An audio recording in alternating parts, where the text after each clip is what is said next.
Well, hey, welcome back. It is Tuesday, and I was on Heath with Humanity Junction's live stream last night, doing a little work here with some other modelers, and made some progress, especially on that back on the rip track there. Also did this industry track here that's going to be for a water treatment plant. Did a bunch of touch up all through the double crossover. Did some work on the caboose track there, and touch up all down the yard ladder.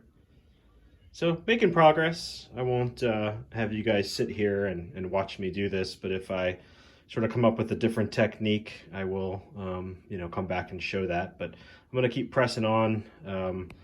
Again, like that track back there, this one, the caboose track, these industry tracks there, and the power plant over there will get a lot of this heavy gray. And as I get into the far end of those stub-ended classification tracks, I'll do the same thing. A lot of the rest of it will just be brown, and I'll check back in as I go. Well, we've made a little progress, working our way across the industry tracks here,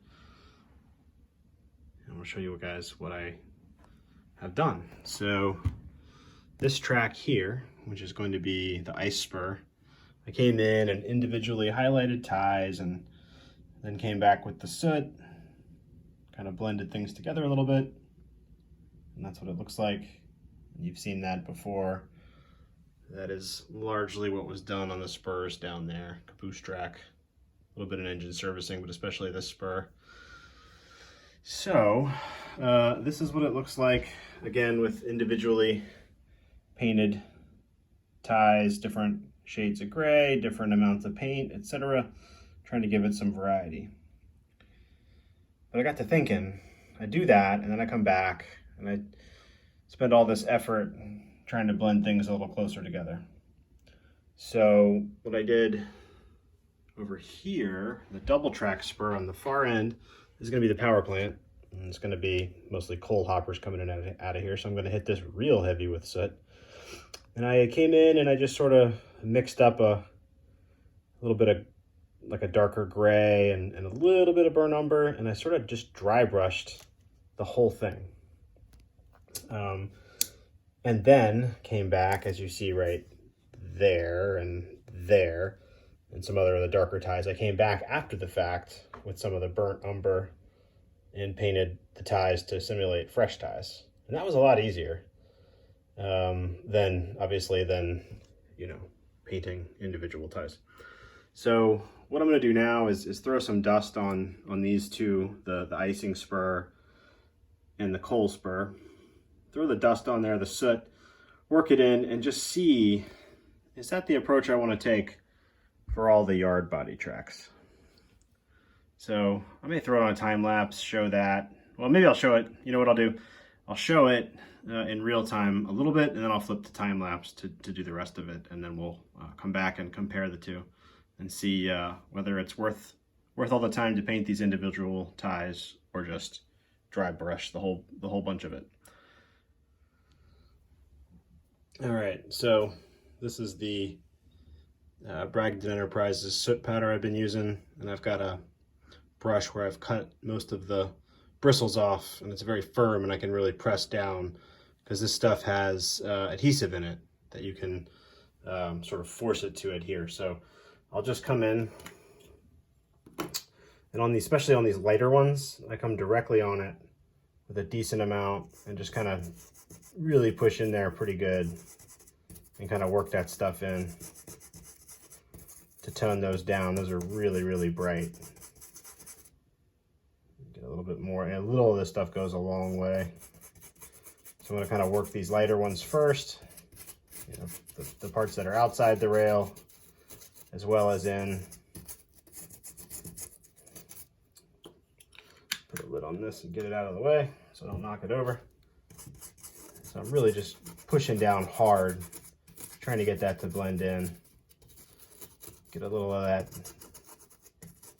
soot to tone that down a little bit. And then once I've done this, grab the cheap makeup brush, and just kind of smooth it with that. And you'll see you know, that's not enough. That's going to need some more. And I know that. So what I want to do is come hit these really bright ones with the small brush, then come across the whole thing with this. Sometimes if I'm doing an area that's like this, what I've been doing is grabbing a little bit with the big brush and just sort of sprinkling it very sparingly. A little of this stuff goes a long way. And then come over the top and blend it in. So I'm going to do that. I'll show you the two of these on time lapse, and then we'll come back and compare.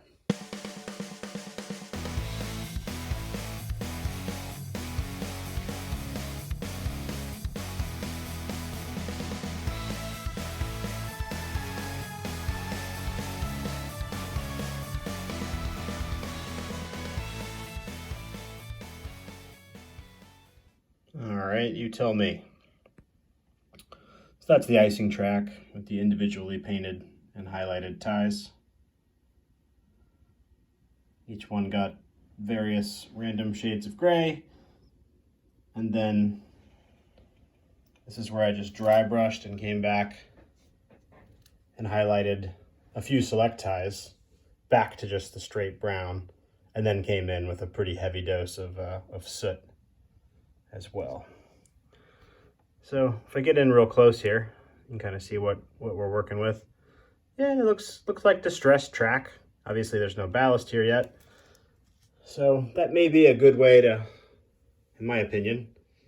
It's not probably quite as interesting as this, but it's not that different. And probably a good way to handle a lot of the longer classification track yard tracks.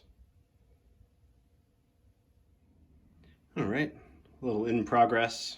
Used that largely hitting most of the rails with a dull gray color, and then coming back with a couple of highlights here and there versus individually painting each one on these first three classification tracks.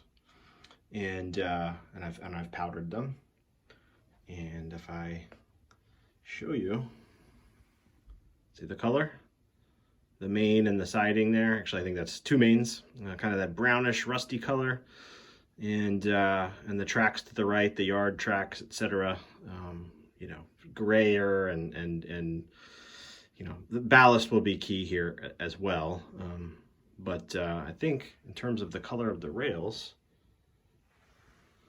I'm getting close. That's the look I was trying to achieve, and you know, you tell me, how do we do? I think we're close. I did decide to go ahead and extend the. I was talking about just distressing the end of the classification tracks that are stub-ended and just do the far end. But I think it's, you know, after studying that picture, it's the turnouts too. Over in the yard, all of it's distressed and beat up and overgrown. So that's what I'm going to do. As I pan down this way towards the ladder, I came in and highlighted some ties here on the ladder, and I've dusted all this. So if that's, I'm going to do that all the way down the ladder. On this passing track, I may try to monkey around a little bit with that track on the far right in the distance. Is a little darker. I might try to monkey with something like that. I'm not sure why that's like that, but maybe just for some variety on this runaround. So we'll see. But I did, main decision that's been made is not just distressing the far end. I'm coming all the way up into the ladder. I'm going to distress that switch, that one, and then as you go, the yard lead gets into an unscenic area over here. But when I get here, this will be really distressed as well. So I've just stopped here. So that's an update. As of Saturday morning, February 6th. All right, do a quick one here and wrap up. We are done painting track in and around and through the yard. So you can see a lot of highlighted ties here where it's kind of gray and sooty and dirty. Still have the rust on the side of the rails. And then the arrival departure tracks in the main there. More fresh, you know, fresh rail with fresher looking rust and certainly fresher looking ties. And then you get back to the industrial track, more old, dirty, weathered ties, etc. So what I need to do now is get the airbrush out and put a matte coat over the top of all of this. And then we will be ready to start ballasting. I